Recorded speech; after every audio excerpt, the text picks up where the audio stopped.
Assalamualaikum geng. Salam 9 Ramadan geng. Okay, hari ni kita nak tunjuk kedai makan geng. Banyak aneka pilihan lauk. So, kita tengok lagu mana lauk.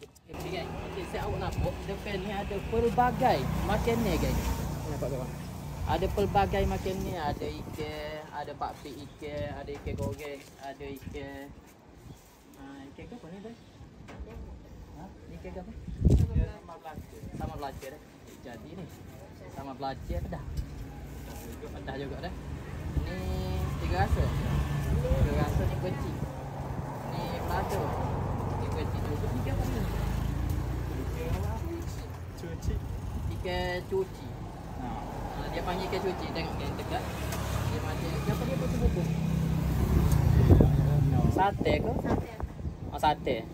Oh, sate. Lepas tu ni gulai ikan kering. Gulai ikan kering. Ni bagi special. Perut kecil. Perut kecil Kelantan ni memang suhu ni. Ni gulai apa? Gulai ikan gigi. Gulai ikan gigi ni. Kengsum ikan kakak. Habis dah tu. Ada sikit lagi.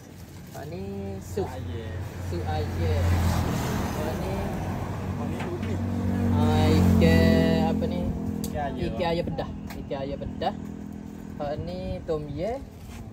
Ni sayur lemak. Ni apa dia, Beb? Gula rebung ayam geng. Ni bagian special juga. Jari kita nak cuba ni. Ni dia panggil tomka dah. Tomka ni apa dia tahu dah. Tempat kita panggil. Ni kerabu perut. Gula udang. Ni gula hijau dah, kari hijau. Ni gula tegung. Kecik ayam. Kecik ayam. Ke singgah dah. Ke singgah ni. Gula raging. Ni ayam kerumo. Gula ayam. Itu apa ni tu? Kerabu. Yang hotdog. Kerabu hotdog. Okey, jadi geng, banyak pilihan makanan sini. Kalau saya awak nak mari, dia buka berapa, Ben? Ada lagi. Buka berapa? 11.30 geng. Ada dia buka 11.30 sampai gori, sampai habis dah. Okey, jadi kalau saya awak nak mari, lokasi dia dekat aja. Ada Cik Tabah dah. Maaf geng, bukan Kelantan.